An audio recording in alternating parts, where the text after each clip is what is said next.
There's a verse in Deuteronomy that says this. It says, "Be careful that you do not forget the Lord your God." This is the word of the Lord. Thanks be to God. This time of year, Rainey knows this time of year, I get very reflective. I get in my feels. Like I'm just always like looking back. I start reading old journals. I have a journal that I keep throughout the year. And so for 2024, I have like, the way that my journal breaks down is I have my Bible thought from my reading my Bible that day. Then I ask myself a question every day, and it's a different question every month. And so what did you learn yesterday? That's the question I'm currently dealing with. So I do that every January. What did you learn yesterday? So some of the questions are reflective questions. Some of the questions are vision questions. Some of the questions are like, how do you feel right now? If you could rate it on 1 to 10, just trying to, I'm a man, and so normally my emotions are I'm either good or frustrated. Those are my two emotions. I have two emotions. And so I have to actually figure those things out. So it helps me kind of do that stuff. And so this time of the year, to look back in January of 2024 and then kind of walk through like, what was I praying for? So it's a Bible thought, a question, and then a prayer practice that I practice. So those three things, and that's how I spend my morning. And so this time of year to go back and to look at some of those things, like what was I praying for that I'm no longer praying for because God answered that prayer? What did he teach me last year that thank God I learned that I don't have to learn again this year? What happened in my life that shaped me, that this worry that I did have that I no longer have because the Lord has saved me from my anxiety. And so I do that. And as I was doing that and thinking about this Sunday, there was a number of things that I learned from my time with Jesus in prayer or in Bible study, that just like 5 or 6 different things that he spoke to me, that I was like, man, it'd be kind of cool to do this like a Spotify playlist, like the most played, songs on your Spotify or the most played songs in your Amazon Music or whatever. And for me, it was like, here are the most substantial takeaways from my Bible reading in 2024. And so I had like 6 or 7 of them. I condensed them down to 3. You're welcome. And so we're only going to talk about 3 of those today. But what I wanted to do today was actually look at like, these are the 3 things that as I was reading the scriptures over the past year, these are the 3 things that stood out to me that I felt like the Lord kept driving me back to consistently, that had the most impact on my life over the span of a year. And it wasn't just like I read this passage in 1 Samuel and now I've forgotten it or anything like that. But it really has been this space where he said something to me, he spoke something to me, and it shaped the entirety of my year. And I love this verse because the Lord talks about this a ton. He's like, don't forget me. Like, spend time reflecting. Spend time thinking about what I've done in the past. Spend time on the words that I've said to you. Spend time on the prayers that you've prayed that I've answered, that you remember those things. And so today is going to be kind of a reflection of looking back on these things that the Lord taught me. And then the hope is that these will be things that will benefit you as well, okay? So they're not connected in any way other than, go to the next slide, that they're the top 3 Bible takeaways from 2024. Oh yeah, Socrates said the unexamined life is not worth living, so let's not do that. Always good to have a quote from Socrates. All right, so these are the top 3 Bible takeaways from 2024 for me, and my hope is, again, that it would benefit you in some way to see some of these things. So the first is to commit to prayer. Maybe not a shock, maybe it's not shocking that every sermon of mine I talk about prayer in some particular fashion, but this stood out to me as I was reading the scriptures. Commit to prayer. James 5:17 says this.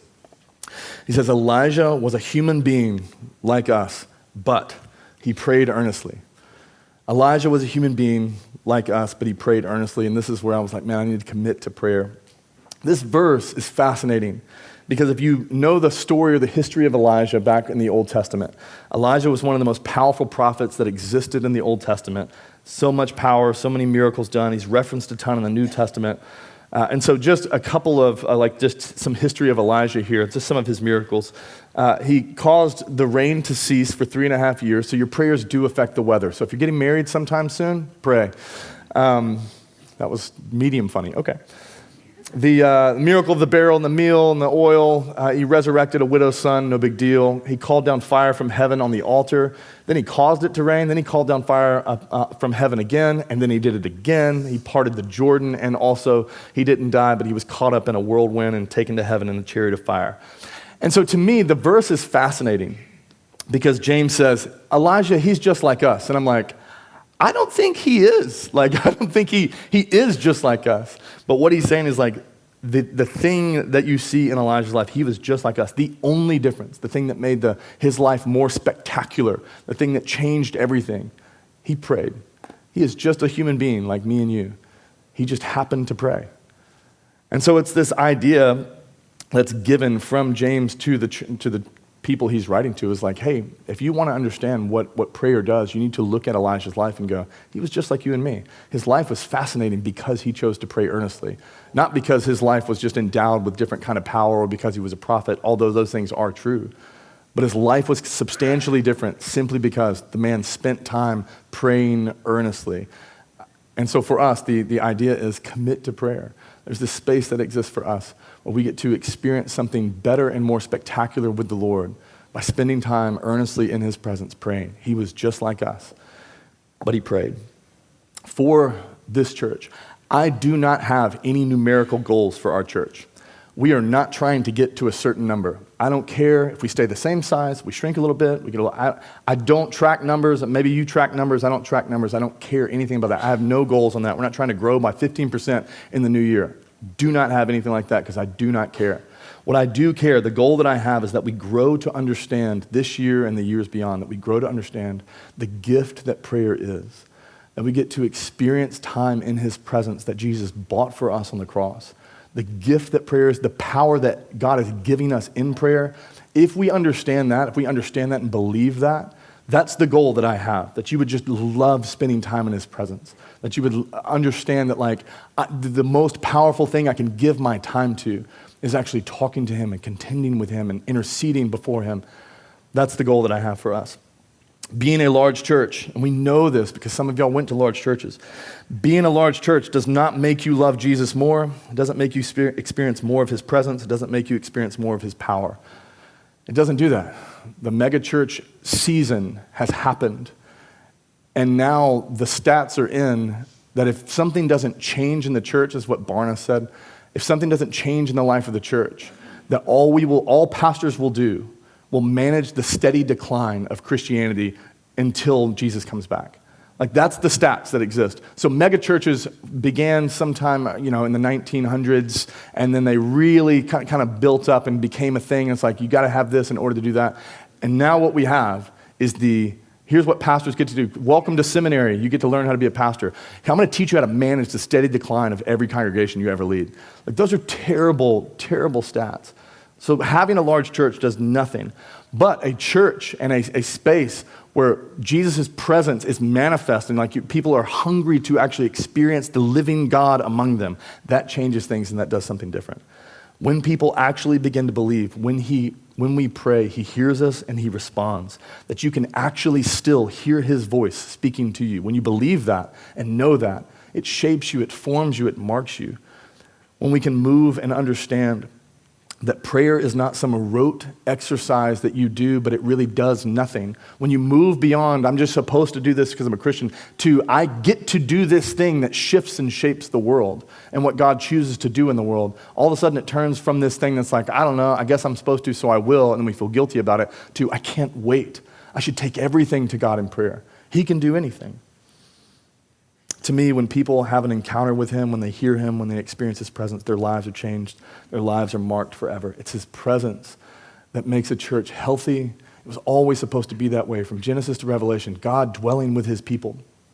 And what happened is somewhere along the way, we were like King Saul, where it was like, we just need human methods, just big things. That's what we need. That's what will make it successful. And it doesn't do that. It doesn't do any of that. This is why David, in the Old Testament, I'm reading in Samuel right now, when he becomes king, as soon as he gets power, he first thing he does is he goes and says, we need to get God's presence and we need to bring it back into our midst. We have to do it. This is what he says in 1 Chronicles 13. It says, let us bring the ark of our God back to us, for we did not seek him during the reign of Saul. We didn't even seek God's presence during the reign of the king of Israel. We didn't do anything. And David's like, and look at his kingdom. We've been just overwhelmed by the Philistines, just absolutely destroyed by our enemies because they thought we just need bigger armies, taller people, more, heavy artillery or whatever. Like they thought all that. And David's like, no, I understand where victory lies and where joy and fullness live. It's in his presence. We have to go and get the presence because we did not seek it during the days of Saul. And so for me, David understands this idea that's like, man, we don't need a big church. We don't need lights, or we don't have that anyways. We meet in an elementary school, which is perfect. But like, we have this space like where you're sitting there going like, what is it going to be that's going to turn the tide? It's not going to be bigger buildings or whatever. It's going to be his presence, meeting with people directly. And for people to understand, this is who he is. He's still this way. He still speaks. He is the living God, not an ideal that we worship on Sunday, but an actual living, breathing human person that now sits at the right hand of God and rules and reigns in authority there. And if we understand that and believe that, not just by saying we believe it, but in our hearts and actually do that, I think it would do something. And Elijah understood that. He was a human being just like us. His life was spectacular because he prayed. He understood, spend time in his presence. And to me, the same can be true for us. Everything that we long for is found in his presence. And prayer is just time in his presence. Prayer is asking for more of his presence. Your kingdom come. Bring more of your kingdom presence here. Bring more of your present will among us. Do those things. We want you and nothing else. And we just sat back there in the prayer room before we prayed, and all four of us we just happened to catch on this theme as we were praying to God. And it was like, we want you here. Like we want you in this space. And it was just four of us just crying out like, we want you. Like there's just nothing else that matters other than him. Like I'm so thrilled that we're together and I want us to love one another. But when he's here, we'll love one another better. When he's here, we'll love each other even better than that. When he's here, when people encounter him, their sins are not only, they're not condemned at all. People are led to conviction over their sin. They're led to wanting to confess their sin. They're led to actually experiencing the healing and the wholeness that they want. When people encounter the living God, they experience all the things that they've actually been longing for. And prayer is just this pocket of space where you're able to enter into this space where you're able to be in his presence in a more direct, intentional way. So James says, Elijah, he's just like you. His life was spectacular because he prayed. Commit to prayer in 2025. Spend time in his presence. The goal that I have for this church is that we would all I love spending time in his presence. I want to do nothing else but spend time in his presence. That's number one. All right, number two. Remind yourself of your history with God. Remind yourself of your history with God. I did this a ton this year because I was really stressed out. It's been the most stressed out year of my life. Doing a new thing. I've been a pastor since I was 19 or whatever.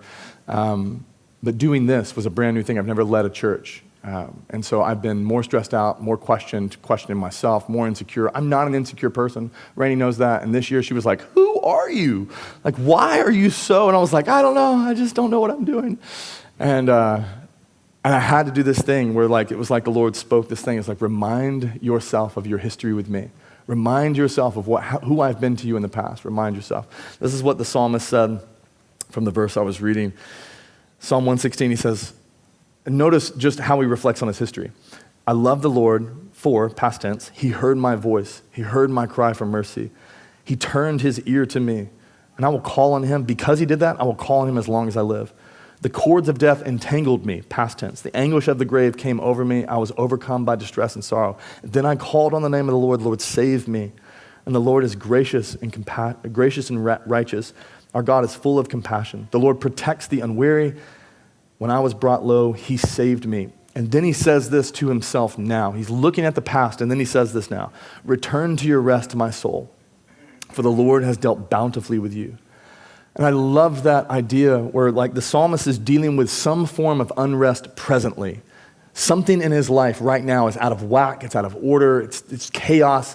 And what he does is he's like, what I will do is I will remind myself of my history with God and allow it to inform my present circumstances and the future that I have.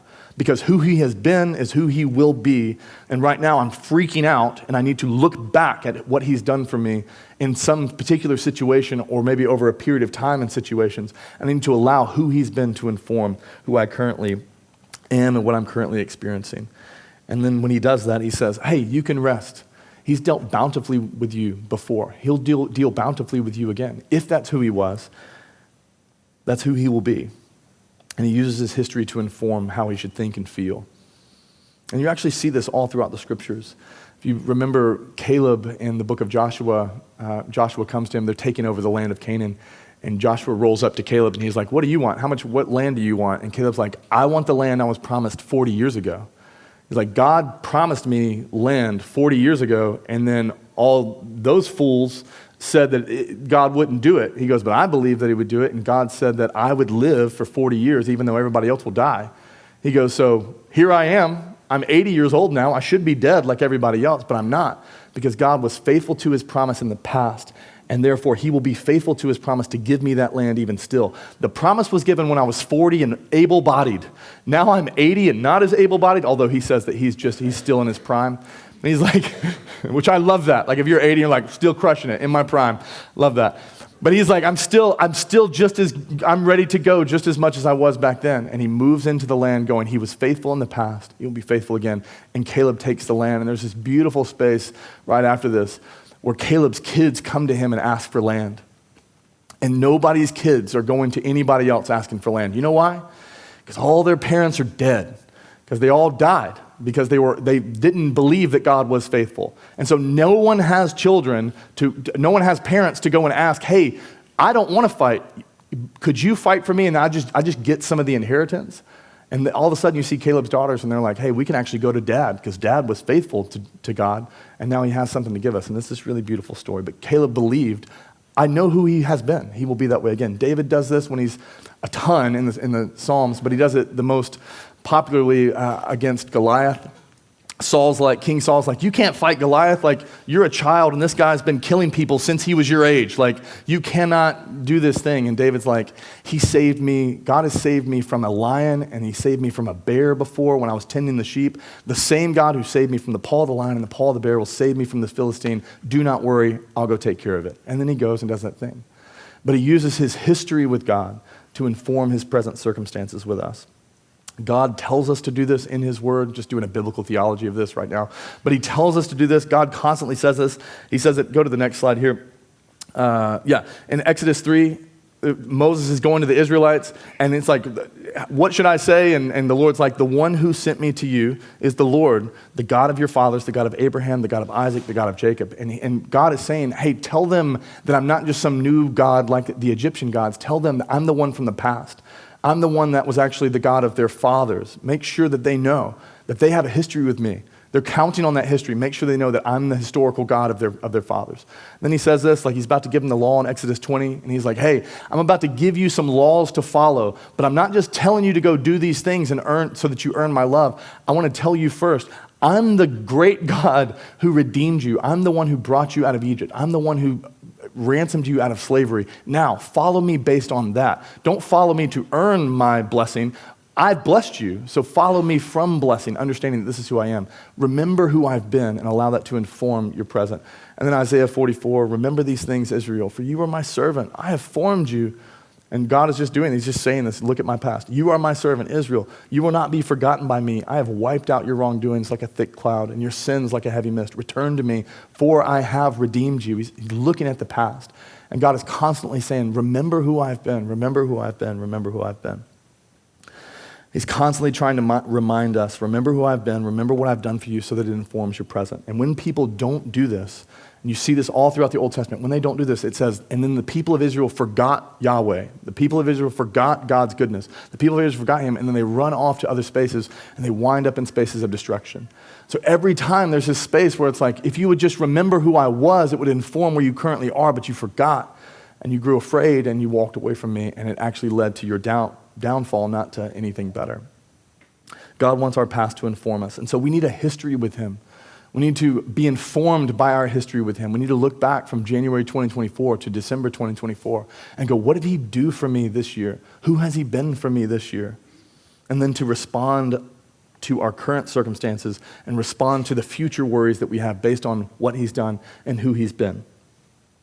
I did this a ton this past year. I told you that. One of the most substantial ones was when we were trying to hire a youth person to work with our youth. And we had this girl, not Ella, we had this girl that was making her way through the candidacy process, and we thought this is going to be the person that we hire. And met with the students, met with the parents, and did an interview and this whole thing. And the whole time it was like, we desperately need someone to take this over. Like, we're desperate. Like, we really need somebody to take this over. But no one felt it with this person. It was like, it's fine, but it's not great. It's fine, but it's not great, but we're desperate for somebody. And so it got to this point where it was just like, let's just do it. Let's just hire this person, even though she's not checking all the boxes. Like, we need somebody in this space. And we had this time where I was just talking with some of the people, and they were saying, like, we just trust the church. We trust whatever you guys want to do. And I was going, that's so much pressure for the first hire. And I just rehearsed my past with the Lord. I was like, every time I've needed to hire at previous churches, the Lord has always provided someone for that role. Every single time, he's always provided for that role. And when I've ever stepped ahead of him and been like, I don't feel like this is right, but I think I just need to do this anyways, every time I've stepped ahead, it's always blown up in my face and caused more, and then leading me to have to fire people, which is not fun, although I don't mind. I just don't love it. It's just like it created more issues and stuff like that. And so after like rehearsing my history with God on this stuff and just going, you love this church more than I love this church. You love these students more than I love these students. You have someone for us, and I don't think it's this person. And he's like, then you just need to cut this off. And so we did. And we didn't hire that person. And I was like, we're losing someone. And then like 2 weeks later, Ella reached out to us and was like, hey, I'm looking forward to actually serving with the students, or I'm looking for a space to serve with students. Do you have anything? And I was like, God, thank you so much. And it's been phenomenal. It's been so good, and he provided this thing. But it was this space where I was like, I was able to look back at who you have been. Who have you been, God, in my past? And certainly that would inform this is who you're going to be. And I think we have this space where it's like, yeah, that's who he was in the past. He saved me once. He provided for me once. He did this kind thing for me once. I don't know that he'll do that again. We deal with that thing, and it's like, yeah, I know he did it once, but I don't know that he'll do it again. And the idea is, actually from the scriptures, is that thing that he did once is supposed to inform your present and your future forever. Who he has been is supposed to always be this space of like, that's who he's been, that's who he will be. And the Lord is constantly saying that through the scriptures. And the people who get it, who write about it, normally the psalmists, they actually experience peace and joy and hope in the midst of despair, because they're going, I've seen you move in the past. I've seen your love for me. I've seen your unfailing love for me in the past. So I'm going to trust your unfailing love for me here in the present. And so for us, we need to have a history with him that we acknowledge and that we see, but then we need to have it in a space where we're in the worries that we have, in the issues that we have, that we remind ourselves of those things, because who he has been is who he will be. The God who forgave you before will forgive you again. The God who provided for you in the past will provide for you again. He has not changed. And the idea is he's like, I want you to rest on my faithfulness. I want you to rest, and it's supposed to bring you rest, and not like, well, he did it once. Do I have like a limit? Does he only do it like 10 times? Like, no. He will do it forever because he cannot deny himself. He will be faithful, even when we struggle to be faithful. And so we need to ask, who has God been to you this past year? And how should that inform your present circumstances? All right, that's number 3. Excuse me, that's number 2. Thank you, Rainey. We'll talk about learning in quietness and submission later. It's fine. That's a joke. It's a joke, y'all. Number 3, pursue the type of life that you want spoken of at your funeral. Which, if I keep talking to Rainey that way, my funeral will be a lot faster than. That could be any day now. That could be any day now. Pursue the type of life that you want spoken of at your funeral. If you're a guest here, we don't normally jabber this much, but it's a sweet kind of day. Pursue the type of life you want spoken at your funeral. Moses says this in Psalm 90. He says, teach us, God, to number our days that we may gain a heart of wisdom. Teach us to number our days that we might gain a heart of wisdom. We were praying this text in the prayer room on Monday, and Tommy was praying, and man, it was just this space where he started talking about this idea of like pursuing the type of life that understanding that the funeral is coming, and like pursue the type of life that you want. And so it formed me and it shaped me so much, just hearing his prayer, and then like having this space where I'm like messed with this thing. I'm like, am I pursuing the type of life that I want spoken of at my funeral. But Moses says that there's wisdom that we can gain if we learn that our lives will actually end one day. And David Brooks, who wrote The Second Mountain and another book, I think it's on building character, talks about resume virtues. And I don't think I spelled resume correctly, so forgive me. Resume virtues versus eulogy virtues. And what he says is like resume virtues are the things that people will compliment you for here and now. The issue is that when you die, very few people, if any, want their resume to be read at their funeral as their eulogy. Like, they were really good at sports. Like, nobody really wants that at their funeral. But then he talks about eulogy virtues as what people actually want to be spoken of about their life. So the stuff that you want to be remembered by. And he just talks about these two things, resume virtues and eulogy virtues. And so his idea is like, you don't want it to be said, let's just go to this next slide here. You don't want it to be said, they made a lot of money. You want it to be said, they were very generous with their money. You don't want it to be said, they never missed a deadline. You want it to be said, he never missed my games. He never missed my performances. You don't want it to be said at your funeral, his job was the most important thing in his life. You want it to be said, the people in his life were more important to him than his job. You don't want it to be said, he was a VIP at some of the most exclusive restaurants. You want it to be said that he made me feel like I was a very important person. His or her net worth was X. You don't want it to be said that. Nobody cares. You want it to be said they valued our family more than they valued money. And so you could kind of just roll this thing all the way through and just have these spaces where you look at like the resume things are nice, and here and now they do offer compliments. People will say, here and now, they'll be like, man, that guy makes a lot of money, and that's really good. But when you're lying in a casket or you've been burned and now you're just ashes, it's not doing much for you. And if they compliment your casket while you sit there, you made a lot of money. That doesn't matter. It does nothing for you. And so David Brooks goes in this idea of like, we need to aim at eulogy virtues. We need to align our life, not with our resume virtues that once we hit them and then we die and that's all that's left of us, we don't want those things to be the defining markers of our lives. We actually want the eulogy things to be the defining things that people talk about. And so he talks about this idea of like aligning your life with the things that you actually want people to remember you by and the things that you want them to say. And it sounds very similar to, teach me to number my days, that this is fleeting, that this is going to end, so that I could learn and gain some wisdom about how I should live based on the fact that it's going to end one day. And so you don't want it to be said at your funeral that you were great at business, but a terrible family person, terrible friend. You don't want it to be said, he spent more time at the gym, at the office, on the road, hunting than he spent with me. You don't want it to be said that way. And yet sometimes we live that way, crushing my macros. I don't want my kid talking about how I crushed my macros at my funeral. Like, he was really good with his protein and his fats. Like, if that's what he's talking about at my funeral, I have failed miserably. I want him to be talking about something deep and meaningful that was actually mattered.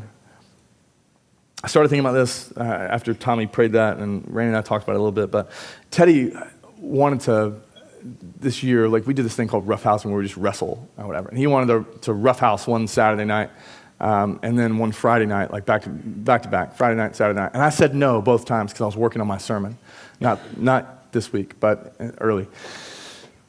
And he just said something. He was like, oh, okay, so on the weekends, you can't hang out with me because you're going to be working on your sermon. And I was like, man, what a terrible life. Because I am a perfectionist about this thing. Like, I really do want this to matter and to be really good, and I care a lot about the sermon that I'm going to preach. But I was like, man, at my funeral, if he was like, oh, yeah, he worked really hard on his sermons, but he didn't work really hard to hang out with me. Like, every time I wanted to spend time with him, he was spending time with someone from the church or working on his sermon, doing something for the church. And I just had this idea of like, man, if that's the way my life is currently aimed, I'm aimed incorrectly. Like, the thing that I'm supposed to spend my time doing is not only shepherding the church, but the first people I'm supposed to shepherd are my wife and my son. Those are the people that God has placed in my life forever to be the people that I primarily disciple and that I primarily love. If I ever love you guys more than I love my wife, I'm being biblically unfaithful to what Jesus has called me to do. And if she ever says, you really love the church more than you love me, I need to quit according to what Paul says. And so I'm like, I need to shift my goals back to something because I do want my sermons to be good and I do want this church to thrive. But if Teddy's talking about, yeah, he spent a lot of time on that church. He really loved the Instagram posts. Like, well, that's terrible. And I'm a terrible father and I don't want that.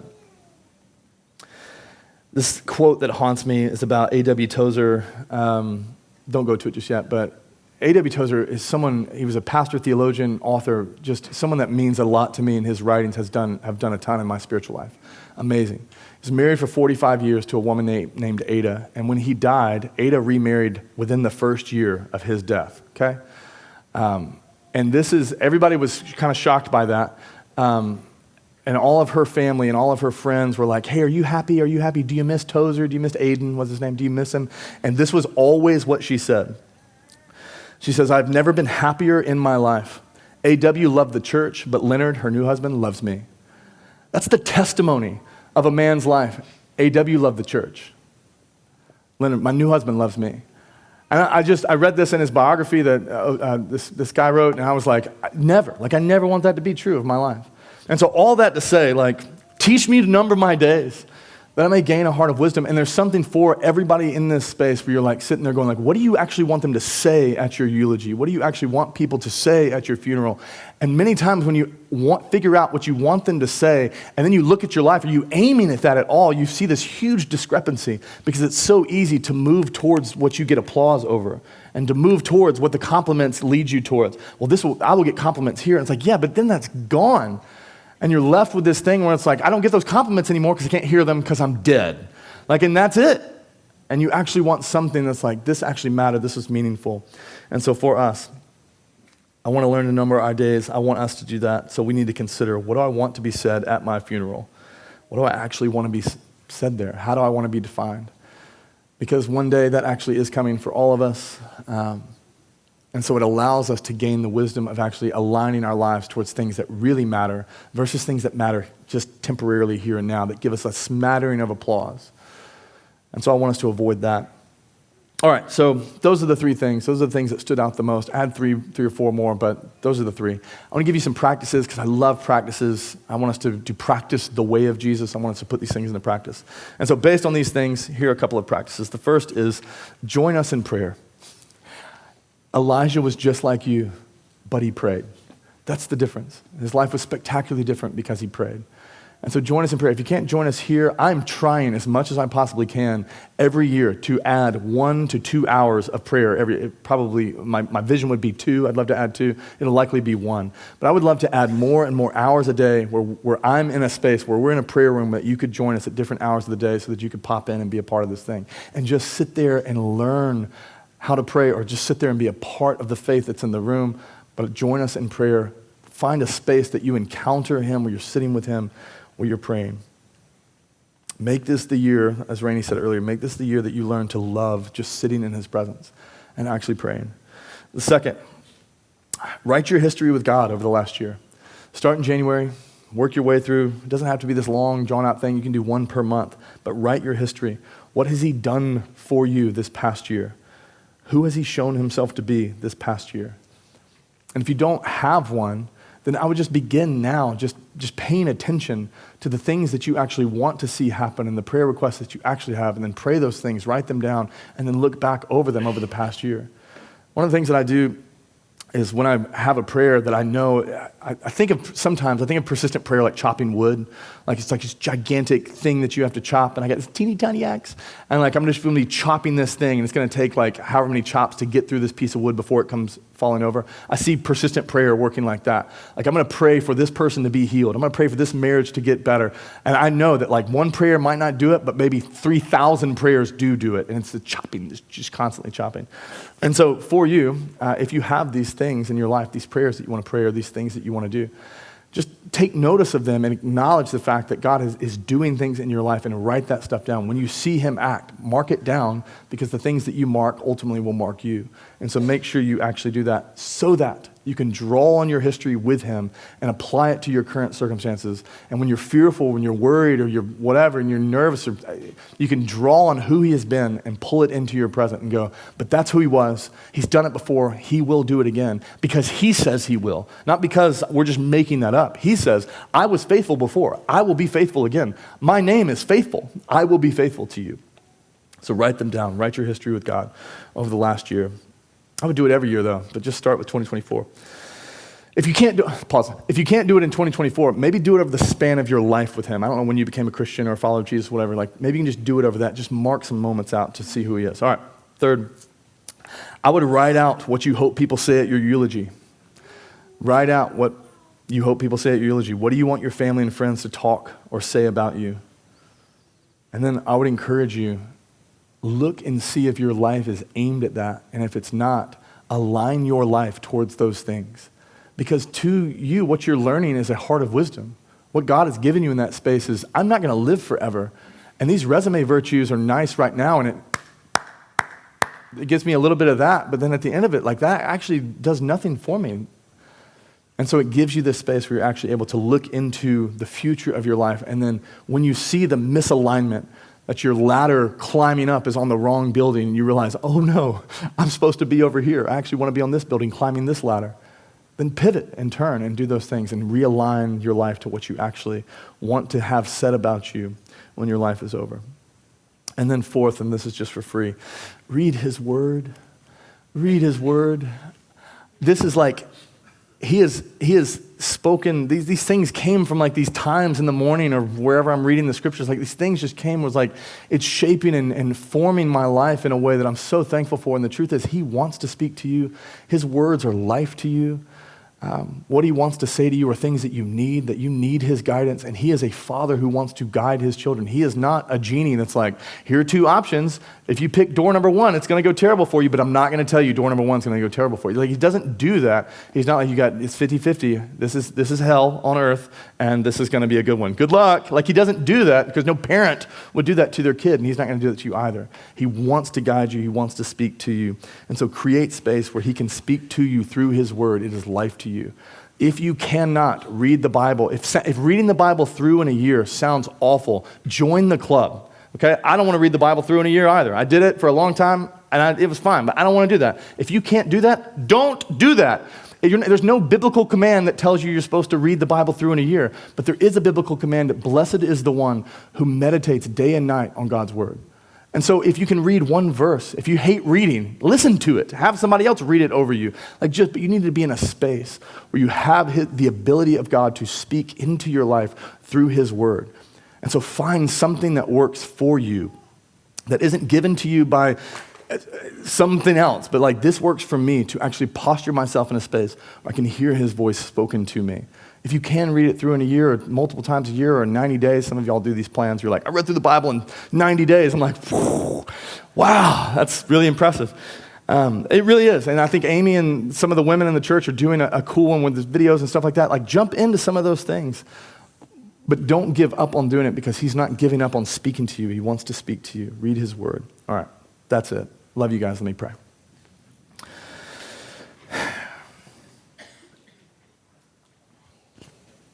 Father, your desire in Genesis was to create men and women created in your image, that you could spend time with them, that they would experience just the beauty of rest in your presence. And you spent days getting things ready for them, like someone preparing a house for kids that are returning home. You spent days getting it ready, so that when you finally made them, that they were able to eat and to drink and to be refreshed. And then the first day on earth was not get to work. The first day was, hey, we got nothing to do today but just spend time together. Like, your desire is to just be with us and to spend time with us, and for us to know that, like, that's who you are, that there's no pressure in this. And Jesus, you even said, come to me. If you're tired and heavy laden, come to me and I'll give you rest for your souls. And so, God, I pray that this year would just be a space where we encounter your presence. I pray it would be a space where we see you for who you are, that we would rest with you and see that you are the God that is constantly doing everything he possibly can to just be near us and to be close to us. God, I pray that we would posture ourselves before you like that, with a God who just wants to sit with us and be near. In Jesus' name, amen.